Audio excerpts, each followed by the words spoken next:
Bharatiya Nagarik Suraksha Sanhita, 2023. Chapter 8. Reciprocal Arrangements for Assistance in Certain Matters and Procedure for Attachment and Forfeiture of Property. 111. Definitions. In this chapter, unless the context otherwise requires, a contracting state means any country or place outside India in respect of which arrangements have been made by the central government with the government of such country through a treaty or otherwise. B. Identifying includes establishment of a proof that the property was derived from, or used in, the commission of an offense. C. Proceeds of crime means any property derived or obtained directly or indirectly by any person as a result of criminal activity, including crime involving currency transfers, or the value of any such property. D. Property means property and assets of every description, whether corporeal or incorporeal, movable or immovable, tangible or intangible, and deeds and instruments evidencing title to or interest in such property or assets derived or used in the commission of an offense, and includes property obtained through proceeds of crime. A. Tracing means determining the nature, source, disposition, movement, title or ownership of property. 112. Letter of request to competent authority for investigation in a country or place outside India. 1. If, in the course of an investigation into an offense, an application is made by the investigating officer or any officer superior in rank to the investigating officer that evidence may be available in a country or place outside India, any criminal court may issue a letter of request to a court or an authority in that country or place competent to deal with such request to examine orally any person supposed to be acquainted with the facts and circumstances of the case, and to record his statement made in the course of such examination, and also to require such person or any other person to produce any document or thing which may be in his possession pertaining to the case, and to forward all the evidence so taken or collected or the authenticated copies thereof or the things so collected to the court issuing such letter. 2. The letter of request shall be transmitted in such manner as the central government may specify in this behalf. 3. Every statement recorded or document or thing received under subsection 1 shall be deemed to be the evidence collected during the course of investigation under this Sanhita. 113. Letter of request from a country or place outside India to a court or an authority for investigation in India. 1. Upon receipt of a letter of request from a court or an authority in a country or place outside India competent to issue such letter in that country or place for the examination of any person or production of any document or thing in relation to an offense under investigation in that country or place, the central government may, if it thinks fit, I. Forward the same to the Chief Judicial Magistrate or Judicial Magistrate as he may appoint in this behalf, who shall thereupon summon the person before him and record his statement or cause the document or thing to be produced, or e. Send the letter to any police officer for investigation, who shall thereupon investigate into the offense in the same manner, as if the offense had been committed within India. 2. all the evidence taken or collected under subsection 1, or authenticated copies thereof or the thing so collected, shall be forwarded by the magistrate or police officer, as the case may be, to the central government for transmission to the court or the authority issuing the letter of request, in such manner as the central government may deem fit. 114. Assistance in securing transfer of persons. 1. Where a court in India, in relation to a criminal matter, desires that a warrant for arrest of any person to attend or produce a document or other thing issued by it shall be executed in any place in a contracting state, it shall send such warrant in duplicate in such form to such court, judge or magistrate through such authority, as the central government may, by notification, specify in this behalf and that court, judge or magistrate, as the case may be, shall cause the same to be executed. 2. If, in the course of an investigation or any inquiry into an offense, an application is made by the investigating officer or any officer superior in rank to the investigating officer that the attendance of a person who is in any place in a contracting state is required, in connection with such investigation or inquiry, and the court is satisfied that such attendance is so required, it shall issue a summons or warrant, in duplicate, against the said person to such court, judge or magistrate, in such form as the central government may, by notification, specify in this behalf, to cause the same to be served or executed.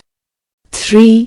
Where a court in India, in relation to a criminal matter, has received a warrant for arrest of any person requiring him to attend and produce a document or other thing in that court or before any other investigating agency, issued by a court, judge or magistrate in a contracting state, the same shall be executed as if it is the warrant received by it from another court in India for execution within its local limits.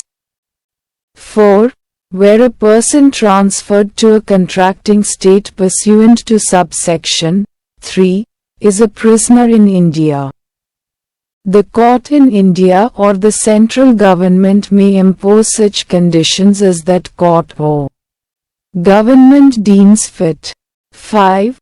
Where the person transferred to India pursuant to subsection 1 or subsection 2 is a prisoner in a contracting state, the court in India shall ensure that the conditions subject to which the prisoner is transferred to India are complied with, and such prisoner shall be kept in such custody subject to such conditions as the central government may direct in writing. 115. Assistance in relation to orders of attachment or forfeiture of property. 1. Where a court in India has reasonable grounds to believe that any property obtained by any person is derived or obtained, directly or indirectly, by such person from the commission of an offense, it may make an order of attachment or forfeiture of such property, as it may deem fit under the provisions of sections 116 to 122, both inclusive. 2. Where the court has made an order for attachment or forfeiture of any property under subsection 1, and such property is suspected to be in a contracting state, the court may issue a letter of request to a court or an authority in the contracting state for execution of such order. 3.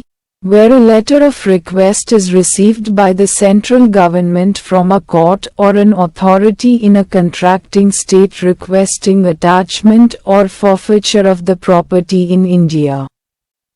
Derived or obtained, directly or indirectly, by any person from the commission of an offence committed in that contracting state. The central government may forward such letter of request to the court, as it thinks fit, for execution in accordance with the provisions of sections 116 to 122, both inclusive, or, as the case may be, any other law for the time being in force. 116. Identifying unlawfully acquired property. 1. The court shall, under subsection 1, or on receipt of a letter of request under subsection 3 of section 115, direct any police officer not below the rank of sub-inspector of police to take all steps necessary for tracing and identifying such property. 2. The steps referred to in subsection 1 may include any inquiry, investigation or survey in respect of any person, place, property, assets, documents, books of account in any bank or public financial institutions or any other relevant matters. 3. Any inquiry, investigation or survey referred to in subsection 2 shall be carried out by an officer mentioned in subsection 1, in accordance with such directions issued by the said court in this behalf. 117. Seizure or attachment of property. 1. Where any officer conducting an inquiry or investigation under Section 116 has a reason to believe that any property in relation to which such inquiry or investigation is being conducted is likely to be concealed, transferred or dealt with in any manner which will result in disposal of such property, he may make an order for seizing such property, and where it is not practicable to seize such property, he may make an order of attachment directing that such property shall not be transferred or otherwise dealt with, except with the prior permission of the officer making such order, and a copy of such order shall be served on the person concerned. 2. Any order made under subsection 1 shall have no effect unless the said order is confirmed by an order of the said court, within a period of 30 days of its being made. 118. Management of properties seized or forfeited under this chapter. The property is situated, or any other officer that may be nominated by the district magistrate, to perform the functions of an administrator of such property. 2. The administrator appointed under subsection 1 shall receive and manage the property in relation to which the order has been made under subsection 1 of section 117 or under section 120 in such manner and subject to such conditions as may be specified by the central government. 3. The administrator shall also take such measures, as the central government may direct, to dispose of the property which is forfeited to the central government. 119. Notice of forfeiture of property. 1. If as a result of the inquiry, investigation or survey under section 116, the court has reason to believe that all or any of such properties are proceeds of crime, it may serve a notice upon such person, hereinafter referred to as the person affected, calling upon him within a period of 30 days specified in the notice to indicate the source of income, earnings or assets, out of which or by means of which he has acquired such property, the evidence on which he relies and other relevant information and particulars, and to show cause why all or any of such properties, as the case may be, should not be declared to be proceeds of crime and forfeited to the central government. 2. Where a notice under subsection 1 to any person specifies any property as being held on behalf of such person by any other person, a copy of the notice shall also be served upon such other person. 120. Forfeiture of property in certain cases. 1. The court may, after considering the explanation, if any, to the show cause notice issued under section 119 and the material available before it and after giving to the person affected, and in a case where the person affected holds any property specified in the notice through any other person, to such other person also, a reasonable opportunity of being heard, by order, record a finding whether all or any of the properties in question are proceeds of crime, provided that if the person affected, and in a case where the person affected holds any property specified in the notice through any other person, such other person also does not appear before the court or represent his case before it within a period of 30 days specified in the show cause notice, the court may proceed to record a finding under this subsection ex parte on the basis of evidence available before it. 2. Where the court is satisfied that some of the properties referred to in the show cause notice are proceeds of crime but it is not possible to identify specifically such properties, then it shall be lawful for the court to specify the properties which, to the best of its judgment, are proceeds of crime and record a finding accordingly under subsection 1. 3. Where the court records a finding under this section to the effect that any property is proceeds of crime, such property shall stand forfeited to the central government free from all encumbrances. 4. Where any shares in a company stand forfeited to the central government under this section, then, the company shall, notwithstanding anything contained in the Companies Act 2013, 18 of 2013, or the Articles of Association of the company, forthwith register the central government as the transferee of such shares. 121. Fine in lieu of forfeiture. 1. Where the court makes a declaration that any property stands forfeited to the central government under section 120 and it is a case where the source of only a part of such property has not been proved to the satisfaction of the court, it shall make an order giving an option to the person affected to pay, in lieu of forfeiture, a fine equal to the market value of such part. 2. Before making an order imposing a fine under subsection 1, the person affected shall be given a reasonable opportunity of being heard. 3. Where the person affected pays the fine due under subsection 1, within such time as may be allowed in that behalf, the court may, by order, revoke the declaration of forfeiture under section 120 and thereupon such property shall stand released.